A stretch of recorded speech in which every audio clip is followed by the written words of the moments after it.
Special forces जो Indian army या फिर इंडियन नेवी का जो पार्ट्स हैं फोर्सेस, उनमें भर्ती होने में क्या क्राइटेरिया है उनका और कितना मुश्किल होती है उनकी ट्रेनिंग? देखो, स्पेशल फोर्सेस पूरे संसार में जो होती हैं उसमें भर्ती हो, एज ए टोल्ड यू कि उसमें पहले तो आपको वॉलंटियर करना पड़ता है और वहाँ पे जो सिलेक्शन ट्रेनिंग होती है वो बहुत डिफिकल्ट होती है, मेंटली एंड फिजिकली बहुत डिमांडिंग होती है। जब हमने कोर्स किया था तो उस समय शुरू किया था, तो मैं 1991 की बात कर रहा हूँ, तो करीबन 100 लोग के करीब थे और ये कोर्स ऑफिसर्स और सेलर्स, जवान और ऑफिसर्स एक साथ मिलकर करते हैं। तो लंबा कोर्स था हमारा, करीबन 12-13 महीने का। आजकल तो खैर 7.5 महीने का हो गया है।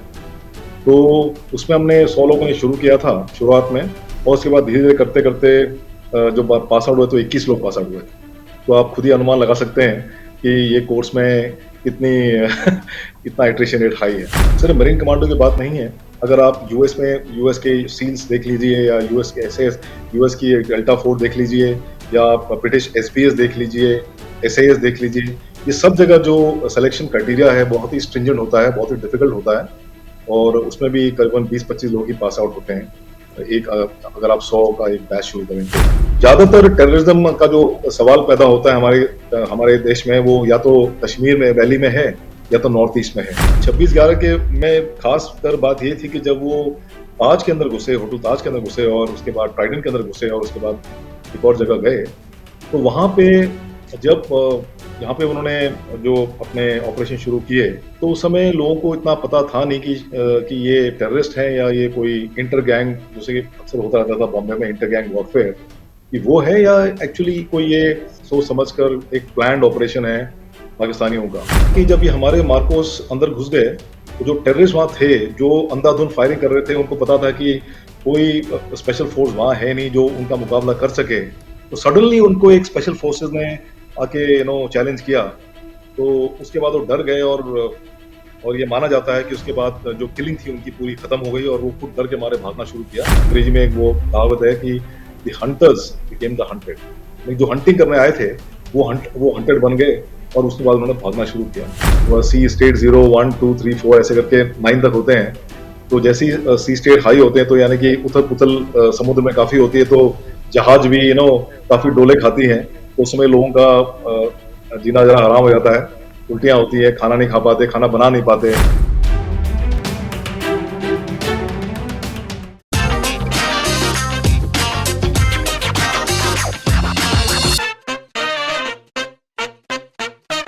नमस्कार, टॉक विद विभोर प्रोग्राम देख रहे हैं आप और मैं हूं विभोर। आज हमारे साथ मौजूद हैं कॉमोडोर विजय पाल सिंह रावत, जो कि नेवी में काम कर चुके हैं और मार्कोस में भी हो रहे हैं। उनसे उनकी लाइफ का एक्सपीरियंस लेंगे और थोड़ा मोटिवेशन भी लेंगे। हम उनकी लाइफ के बारे में जानेंगे और उनके साथ जो एक्सपीरियंस हुए हैं उनके बारे में भी हम जानेंगे।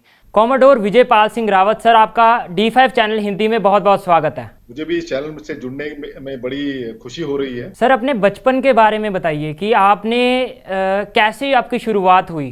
बचपन तो मेरा एक साधारण मध्यम वर्ग परिवार जैसा ही हुआ था और उसी में बीता, और थोड़ा सा ये अलग इसलिए था क्योंकि मेरे पिताजी भारतीय नौसेना में थे और मेरे पूरे परिवार जो है वो फौज को बिलोंग करता है। तो हमारे घर में जो फिर हम लोग हमारा जो बचपना निकला है वो है नेवल बेसिस में निकला है या तो आर्मी के कैंटोनमेंट में निकला है। तो फौजी तौर तरीका जो निजी जिंदगी का होता है उसमें काफ़ी डिसिप्लिन और पंक्चुअलिटी में ज़्यादा ध्यान दिया जाता है और पढ़ाई लिखाई में और खेल कूद में भी काफ़ी ध्यान दिया जाता है। तो मेरे घर में भी माहौल कुछ ऐसा ही था। मेरे पिताजी हमें चाहते थे कि हम क्लास में फर्स्ट सेकंड रैंक आए और स्कूल में कोई भी कंपटीशन होता है उसमें हम पार्ट लें और क्लास के मॉनिटर बने। और हम पूरे मिला के 5 भाई बहन हैं, लेकिन जो मेरा बड़ी बहन थी वो तो मुझसे 10 साल बड़ी और बड़ा भाई 5 साल बड़ा है, तो वो जरा हमारे घर में कम रहे हैं जब हमारा बचपना बीता है। मेरी एक सिस्टर है, तीसरी सिस्टर है जो मेरे से एक साल सीनियर है, और एक मेरा छोटा भाई है जो मुझसे 3-4 साल छोटा है। हम तीनों अक्सर एक साथ रहा करते थे, तो मस्ती करते थे, खेल कूद करते थे। हमारे दोस्त भी थे, वो भी सब नेवल बैकग्राउंड के थे। तो इस तरह से हमारा बचपन बीता है। एक और बात कि हमारे घर के सामने मंदिर, मस्जिद, गुरुद्वारा, ये तीनों चीजें थी। तो मेरे पिताजी इंसिस्ट करते थे कि हम सुबह शाम को जब खेल कूद के बाद तीनों जगह जाएं और मत्था टेक कर और पूजा करके फिर घर आएं, और उसका हम घर में पढ़ाई वढ़ाई करते थे। तो ऐसे ही हमारा बचपना बीता है। सर आर्म फोर्सेस में आप आए हो तो उसके बारे में कब आपने सोचा कि आपने आर्म फोर्सेस में ही आना है? एक्चुअली क्या था कि क्योंकि मेरे पिताजी नेवी में थे और मेरे बड़े भाई साहब वो नेशनल डिफेंस एकेडमी ज्वाइन कर चुके थे, तो एक ऐसा माहौल सा घर में बन गया था कि भाई मैं भी नेशनल डिफेंस एकेडमी का एग्जाम देके और शायद वहां से मैं भारतीय नौसेना में एक ऑफिसर बन जाऊं। वैसे तो मेरा जो एक्चुअल इंक्लिनेशन था वो एक डॉक्टर बनने का था, लेकिन किसी कारणवश मैं ऐसा नहीं कर सका और मैं नेशनल डिफेंस एकेडमी में 1982 में मैंने परीक्षा पास की और मैं 1982 जुलाई में मैंने नेशनल डिफेंस एकेडमी में दाखिला लिया। सर जो अक्सर क्या नॉर्मल होता आर्म है कि फोर्सेस होती हैं, जो स्पेशल आर्म फोर्सेस होती हैं, उनमें क्या अंतर होता है? देखो, आर्म फोर्सेस तो तीन ही हैं: आर्मी, नेवी, एयरफोर्स।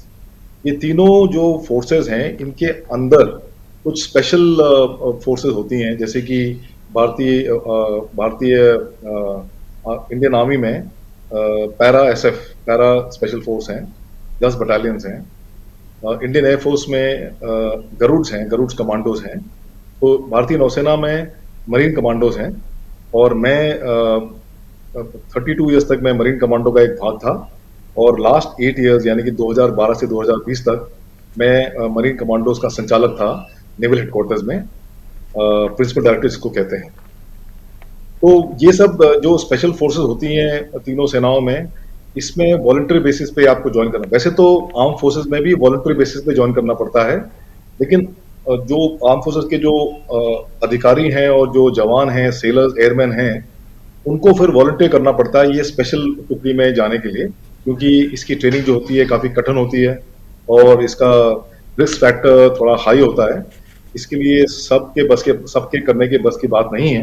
तो जो इसमें इच्छुक होता है, जिसकी काबिलियत होती है, जिसका इंक्लिनेशन होता है कि फिजिकल फिटनेस ज्यादा रखे, मेंटल टफनेस ज्यादा रखे, तो अक्सर ऐसे लोग और जो हाई रिस्क लेने के इच्छुक होते हैं, तो such kind of people only अक्सर वो ज्वाइन करते हैं, वॉलंटियर करते हैं स्पेशल फोर्सेस ज्वाइन करने के। सर इनमें भर्ती होना कितना मुश्किल होता है? मतलब स्पेशल फोर्सेस में जो बंदा भर्ती होता है, या फिर जो स्पेशल फोर्सेस जो इंडियन आर्मी या फिर इंडियन नेवी का जो पार्ट्स हैं फोर्सेस, उनमें भर्ती होने में क्या क्राइटेरिया है उनका और कितना मुश्किल होती है उनकी ट्रेनिंग? देखो, स्पेशल फोर्सेस पूरे संसार में जो होती हैं उसमें भर्ती हो, एज ए टोल्ड यू, कि उसमें पहले तो आपको वॉलंटियर करना पड़ता है, और वहां पे जो सिलेक्शन ट्रेनिंग होती है वो बहुत डिफिकल्ट होती है, मेंटली एंड फिजिकली बहुत डिमांडिंग होती है।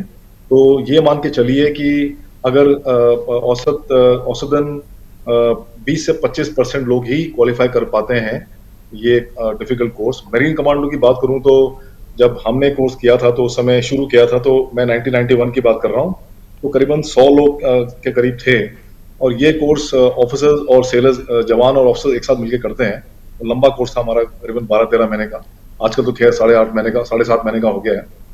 तो उसमें हमने 100 लोगों ने शुरू किया था शुरुआत में, और उसके बाद धीरे धीरे करते करते जो पास आउट हुए तो 21 लोग पास आउट हुए थे। तो आप खुद ही अनुमान लगा सकते हैं कि ये कोर्स में कितनी कितना एट्रिशन रेट हाई है। और ये सिर्फ मरीन कमांडो की बात नहीं है। अगर आप यूएस के सील्स देख लीजिए, या यूएस के एसएएस, यूएस की डेल्टा फोर्स देख लीजिए, या आप ब्रिटिश एसपीएस देख लीजिए, एसएएस देख लीजिए, ये सब जगह जो सिलेक्शन क्राइटेरिया है बहुत ही स्ट्रिंजेंट होता है, बहुत ही डिफिकल्ट होता है, और उसमें भी करीबन 20-25 लोग ही पास आउट होते हैं एक, अगर आप 100 का एक बैच शुरू करें तो। कोई अंडर वाटर एक्सपीरियंस हुआ है आपको? देखो, मरीन कमांडो जो हैं सारे गोताखोर होते हैं। Everybody has to be a clear diver, क्योंकि मैं मरीन कमांडो बनने से पहले मैं एक क्लियरेंस डाइविंग कोर्स मैंने किया था। क्लियरेंस डाइवर्स का मतलब क्या होता है कि वो गोताखोर जो कि खुफिया तौर पर अंडर वाटर तैराकी करके और दुश्मन के युद्धपोतों को नष्ट करें, उनके हार्बर में घुस के, या अगर कोई ऑयल रिग है उसमें चढ़ के कुछ नुकसान करना है तो अंडर वाटर रूट से जाके, या अगर कहीं पे हमें लैंडिंग करनी है, अगर आर्मी को बीचिंग करके वहां से लैंडिंग करनी है किसी बीच में और उस एरिया को ऑक्यूपाई करना है, तो उससे पहले मरीन कमांडोज या डाइवर्स को भेजते हैं, क्लियरेंस डाइवर्स को, जो कि पहले वहां जाके अंडर वाटर स्विम करके पूरी मुआयना करते हैं पानी के नीचे का मुआयना करते हैं और फिर उसके बाद बीच में जाके बीच का मुआयना करते हैं कि दुश्मन है कि नहीं है, कितने लोग हैं, कहाँ हैं, उसके बाद वो पीछे खबर देते हैं। तो ये सब काम होता है। प्लस दूसरा काम, इंपॉर्टेंट काम क्या होता है कि अगर दुश्मन ने कोई माइन, अंडर वाटर सी माइन लगा के रखी है, और सी माइन मैं आपको बता दूं, जैसे लैंड माइन के बारे में आपने सुना होगा, जो कि टैंकों को बस्ट करने के लिए या एंटी पर्सनल माइन होती है। तो जो सी में जो माइन होती है वो एक जहाज, युद्धपोत को बर्बाद करने के लिए होती है, और वो काफी बड़ी होती है। यानी कि औसतन उनका जो होता है, उनके अंदर जो टीएनटी होता है, एक्सप्लोसिव होता है, वो कम से कम 100 किलो से लेकर 300-400 किलो तक हो सकता है। तो उसको डिफ्यूज करना अंडर वाटर, ये गोताखोर का काम होता है। उसको बोलते हैं माइन क्लियरेंस डाइविंग। सो मैं माइन क्लियरेंस डाइवर था, और उसके बाद फिर मैंने मरीन कमांडो ज्वाइन किया। सारे मरीन कमांडो डाइवर्स होते हैं, तो जाहिर है कि अंडर वाटर एक्सपीरियंस हमारा बहुत है। तो आप किस तरह के एक्सपीरियंस के बारे में बात कर रहे हैं, ताकि मैं उसके बारे में जिक्र कर सकूं। सर कोई टेररिस्ट वगैरह कोई एनकाउंटर हुआ हो ऐसा कुछ? देखो, ऐसा है कि जहां तक टेररिज्म का सवाल है, आज तक जो कोस्टल एरियाज में है, टेररिस्ट ऑपरेशन कुछ हुए नहीं है। जो भी टेररिस्ट ऑपरेशन इंडिया में हुआ है, एक्चुअली 26/11 को छोड़ के, जो कि ताज में था, जिसमें मरीन कमांडो जी। की टुकड़ी भी तैनात थी, और हमने बहुत अच्छा बढ़िया काम किया था। और उसके बारे में अगर आप पूछेंगे तो मैं बताऊंगा उसके बारे में, क्योंकि मैं उस समय वहीं था। ज्यादातर टेररिज्म का जो सवाल पैदा होता है हमारे देश में, वो या तो कश्मीर में, वैली में है, या तो नॉर्थ ईस्ट में है। बाकी स्पोरेडिक तरीके से होते रहते हैं यहाँ पे, लेकिन ज्यादा होते नहीं। आजकल आपने देखा होगा कि अक्सर it is limited only to Jammu Kashmir and to North East. तो इसीलिए मुझे ज्यादा इसमें अनुभव नहीं है, क्योंकि हमारे टाइम पे कुछ खास, जब हमारी लड़ने और लड़ने की वो समय था हमारा, तो उस समय तो ऐसा कुछ हुआ नहीं। एक 26/11 हुआ था, और उस समय मैं काफी सीनियर था, मैं कैप्टन था, यानी कि आर्मी का कर्नल इक्विवेलेंट था। और तो वो एक मेजर ऑपरेशन था जिसमें मरीन कमांडो ने पार्टिसिपेट किया था। कुछ और ऑपरेशन में मैंने पार्टिसिपेट किया था, वो श्रीलंका में as part of the Indian peace keeping force थी। बट वो सारे ऑपरेशन जो है वो एक्चुअली क्लासिफाइड हैं, तो उसके बारे में जिक्र करना मुनासिब नहीं होगा। 26/11 सर आपने अटैक के बारे में बात करी, उसके बारे में आप क्या कहना चाहेंगे? मतलब आपका पॉइंट ऑफ व्यू क्या है, या आपने वहाँ पे क्या एक्सपीरियंस किया है? मेरा पॉइंट ऑफ व्यू ये था कि 26/11 में जो हुआ था, वो एक बहुत ही बड़ा हादसा था पूरे देश के लिए। पूरी दुनिया को सबक सिखाने का जो पाकिस्तान का जो मकसद था, वो पूरी तरह से फेल हो गया था। आई मीन टेररिस्ट के जो मॉडस ऑपरेंडी, यानी कि एक कार्यशाली होती है, कार्यशाला होती है, तो उसमें ऐसा तो था नहीं कि ये ना किसी होटल में घुस के, या किसी ना रेलवे स्टेशन में घुस के, या किसी हॉस्पिटल में घुस के और निहत्तों के ऊपर गोली चला के उनको मौत के घाट उतार दिया जाए। ये सब चीजें जो हैं टेररिज्म होती हैं, लेकिन हमने पहले ऐसा इनके जो जो टेररिस्ट जो पाकिस्तान से आते हैं, इतने बड़े तरीके में इतना बड़ा नुकसान कभी उन्होंने किया नहीं। तो ये एक अपने तरह से एक बड़ी बात थी। जो हमारा रिस्पांस था, जो इंडिया का रिस्पांस, खासकर जो आर्म फोर्सेस का रिस्पांस, उसके बाद नेशनल सिक्योरिटी गार्ड्स का रिस्पांस, वो काफी बेहतरीन था। हालांकि कैजुअलिटी काफी हुई। कैजुअलिटी इसलिए हुई कि अगर कोई 8-10 घुसपैठिया घुस जाएं और उनके हाथ में वेपन है AK-47, और वो अंधाधुंध फायरिंग करें, तो जाहिर है कि आम पब्लिक में तो काफी हानि होगी, और हुई। लेकिन 26/11 के में खास कर बात ये थी कि जब वो ताज के अंदर घुसे, होटल ताज के अंदर घुसे, और उसके बाद ट्राइडेंट के अंदर घुसे, और उसके बाद एक और जगह गए, तो वहां पे जब जहाँ पे उन्होंने जो अपने ऑपरेशन शुरू किए, तो उस समय लोगों को इतना पता था नहीं कि ये टेररिस्ट हैं, या ये कोई इंटर गैंग, जैसे कि अक्सर होता रहता था बॉम्बे में, इंटर गैंग वॉरफेयर, कि वो है, या एक्चुअली कोई ये एक सोची और सोच समझकर एक प्लान्ड ऑपरेशन है पाकिस्तानियों का। तो मरीन कमांडोज को अलर्ट किया गया करीबन 11:30-12 बजे रात को। हमारे जो मरीन कमांडो थे, वो तकरीबन 18-20 आदमी, वो उन्होंने ताज में घुसे, और उसके बाद उन्होंने जो इंजर्ड थे वहाँ पे, और जो बाकी लोग थे, उनकी मदद लेके इंजर्ड को बाहर निकाला, और जो ताज होटल का जो स्टाफ था उनके साथ लेके जब रूम टू रूम सर्च करना शुरू किया, ताकि कोई फिर टेररिस्ट अगर वहाँ हो तो उसके साथ कार्रवाई की जाए। और करीबन सुबह 4-4:30 बजे एक कमरे में वो 3 टेररिस्ट थे, और वहाँ पे मुठभेड़ हुई, और उस मुठभेड़ में वो 3 टेररिस्ट वहाँ से भागे, और उन्होंने अपना कुछ बैग और कुछ वेपन वहाँ छोड़ दिया, जो कि मार्कोस ने रिकवर किया। उस मुठभेड़ में हमारा एक मार्कोस था जो जिसने बहुत बहुत बहादुरी से लड़ाई की, और उसे खैर गोली लगी, बुलेट प्रूफ जैकेट था तो बच गया, और उसको बाद में रिट्रीव किया गया, उसको बाद में शौर्य चक्र भी मिला। और उसके बाद क्या हुआ कि जब ये हमारे मार्कोस अंदर घुस गए, तो जो टेररिस्ट वहाँ थे, जो अंधाधुंध फायरिंग कर रहे थे, उनको पता था कि कोई स्पेशल फोर्स वहाँ है नहीं जो उनका मुकाबला कर सके, तो सडनली उनको एक स्पेशल फोर्सेस ने आके चैलेंज किया। तो उसके बाद वो डर गए, और ये माना जाता है कि उसके बाद जो किलिंग थी उनकी पूरी खत्म हो गई, और वो खुद डर के मारे भागना शुरू किया। तो जैसे कि अंग्रेजी में एक वो कहावत है कि the hunters became the hunted, जो हंटिंग करने आए थे वो हंटेड बन गए, और उसके बाद उन्होंने भागना शुरू किया। एंड ये कार्रवाई पूरे रात भर चलती रही, और सुबह करीबन 9-10 बजे जब नेशनल सिक्योरिटी गार्ड्स जो दिल्ली से आई, मानेसर हरियाणा से आई, तो उन्होंने टेक चार्ज किया। और उसके बाद वो इस कला में बहुत माहिर हैं, उनके पास सारे वेपन इक्विपमेंट और मैन पावर पूरा था। तो उन्होंने उसके बाद फिर रूम टू रूम सर्च करके और उस ऑपरेशन को अंजाम दिया, और चारों टेररिस्ट को मार गिराया। और उसके बाद उन्हीं की टुकड़ी एक ट्राइडन में गई, वहां पे उन्होंने यही किया। उसके बाद जो जो एक इजरायली जो परिवार था, जो घर था वहां पे, वहां पे भी जाके उन्होंने टेररिस्ट को मारा। सर कभी नियर डेथ एक्सपीरियंस हुआ है सर आपके आपके साथ? नियर डेथ एक्सपीरियंस तो ऐसा है कि जब आप ऐसे हाई रिस्क कोर्स करते हैं, जिसमें कि गोताखोरी शामिल है, जिसमें कि स्काई डाइविंग, पैरा जंपिंग, इसमें कि रैपलिंग, स्लिदरिंग, बड़ी बड़ी बिल्डिंगों से हम लोग स्लिदरिंग करते हैं, रैपलिंग करते हैं, रात को डाइविंग करते हैं, हेलीकॉप्टर से जंप मारते हैं पानी के समुद्र में, उसके बाद इंडिपेंडेंट स्विमिंग करते हैं, सोलो स्विमिंग करते हैं, और माइंस, अंडर वाटर माइंस को डिफ्यूज करने की कोशिश करते हैं, और फायरिंग करते हैं। और फायरिंग ऐसी नहीं, फायरिंग ऐसे करते हैं, उसको बोलते हैं रिफ्लेक्स फायरिंग, भागते हुए फायरिंग करना, रोल करके फायरिंग करना, अपने बड़ी के साथ फायरिंग करना, रूम इंटोनेशन ड्रिल करना, जिसमें कि आगे पीछे से फायरिंग हो रही है। जब ये सब चीजें करते हैं तो उसमें जाहिर है कि रिस्क फैक्टर तो काफी ज्यादा है। और खैर गोताखोरी कोर्स में, जो डाइविंग कोर्स में, तो नियर डेथ एक्सपीरियंस तो एक दो बार हुए थे मुझे। तो खैर ये so I mean this is something which is very normal. और तो दैट्स अबाउट इट। बट हाँ, मैंने जब मैं श्रीलंका में था करीबन 2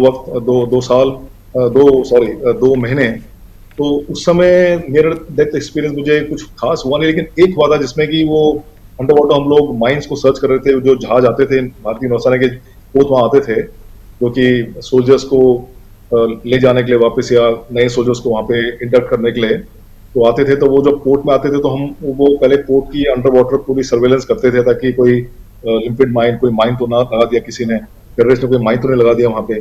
उसके बाद जब जहाज मारा था तो हर 2-4 घंटे के बाद जहाज के अंदर हम डाइविंग करते थे, चेक करने के लिए ये सब कुछ ठीक ठाक है। और ये इसलिए करते थे क्योंकि अगर वो कोई लिम्पिड माइन किसी टेररिस्ट ने लगा दिया, क्योंकि वो टेररिस्ट जो थे श्रीलंका के, वो भी उनमें से कई लोगों ने गोताखोरी की ट्रेनिंग भी ली थी।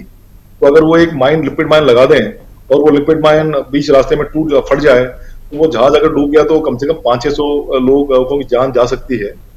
तो it was a very juicy target, low hanging fruit. तो इसीलिए उसको अवॉइड करने के लिए हम लोग ये करते थे। तो वहां पे जेलीफिश बहुत ज्यादा थी। जेलीफिश होती है एक, इसके लंबे लंबे टेंटिकल्स होते हैं, 2-3 मीटर टेंटिकल्स। तो वो जेलीफिश का जो टेंटिकल्स होते हैं उसमें पॉइजन सैक्स होते हैं, तो वो जरा हमें लग गया। तो 2-3 दिन तक काफी तेज बुखार और ऐसा हुआ।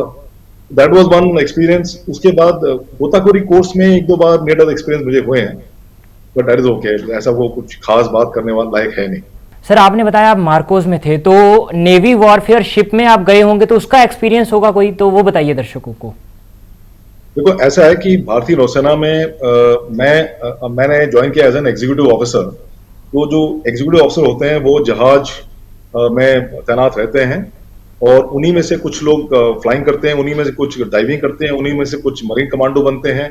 लेकिन क्या है कि जहाज में उनको वापस आना पड़ता है, यानी कि मैंने स्पेशलाइजेशन चूज की मरीन कमांडोज की और डाइविंग की, वो मैंने किया। तो मैंने उस टुकड़ी में भी नौकरी की। उसके बाद जो 2-3 साल के बाद वापस जहाज में आके 2 साल जहाज में भी बिताए।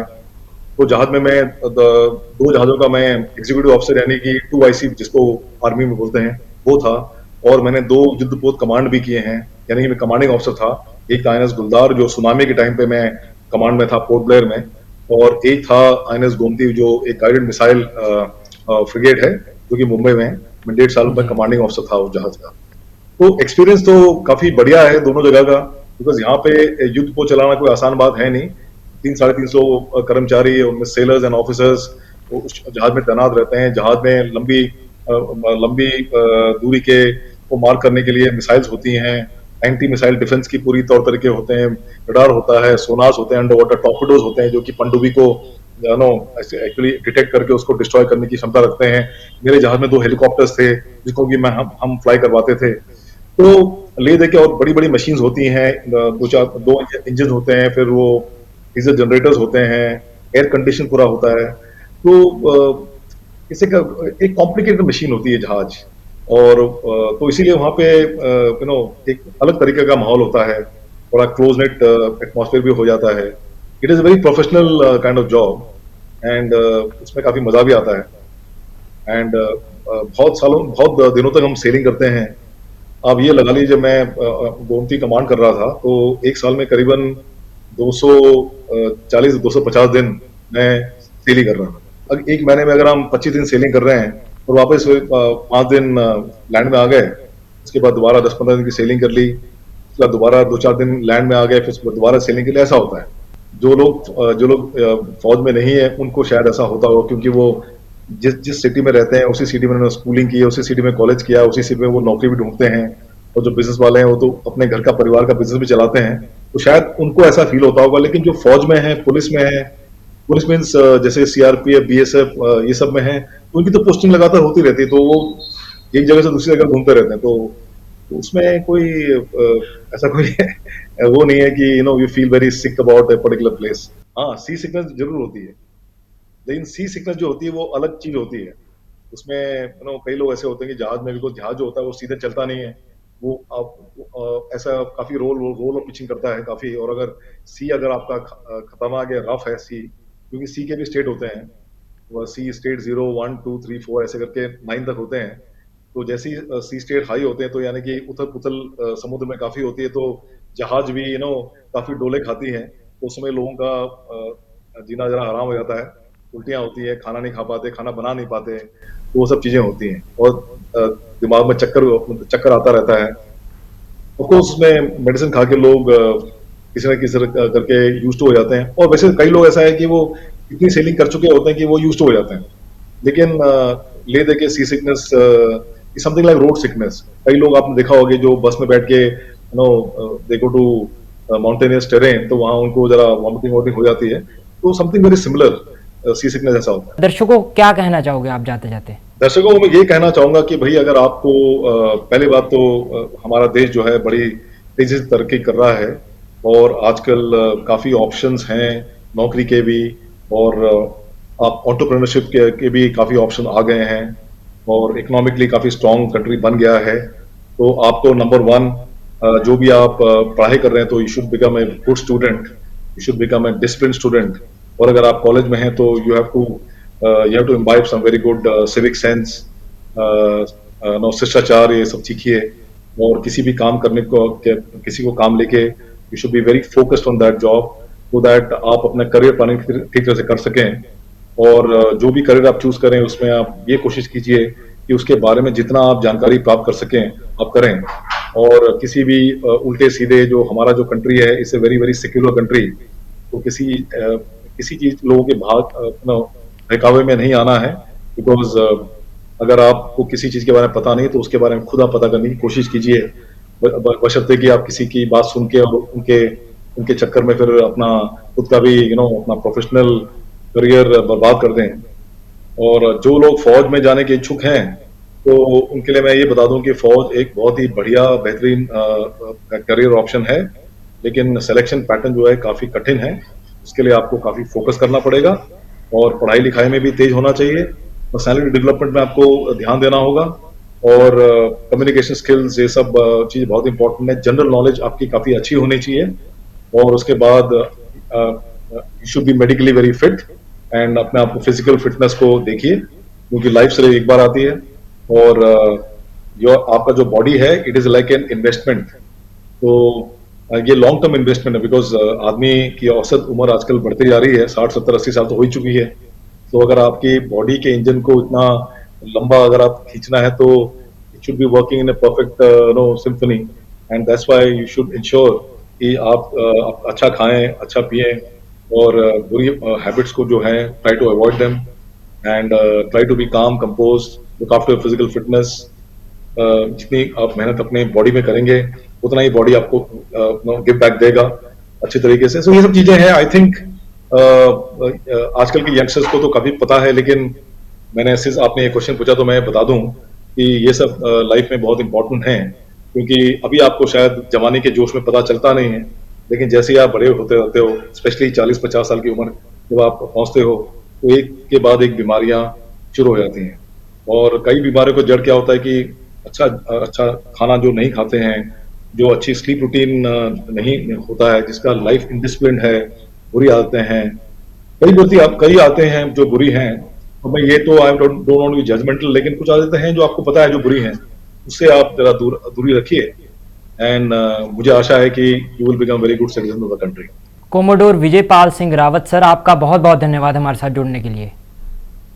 थैंक यू वेरी मच विभोर, मुझे काफी मजा आया इस छोटे से इंटरेक्शन में, और जिस उम्र में मैं अभी हूँ, मैं इंडियन नेवी से 2020 में सेवानिवृत्त हुआ हूँ, 35 इयर्स की सर्विस करने के बाद। तो मेरे पे में जितना एक्सपीरियंस है, तो मैं ये चाहता हूँ कि ये एक्सपीरियंस यंगस्टर्स के साथ शेयर किया जाए, सो दैट यंगस्टर्स जो कुछ सीखें और कुछ समझें और अपनी जिंदगी को संवारने की कोशिश करें। अगले एपिसोड में फिर मुलाकात होगी, तब तक के लिए नमस्कार।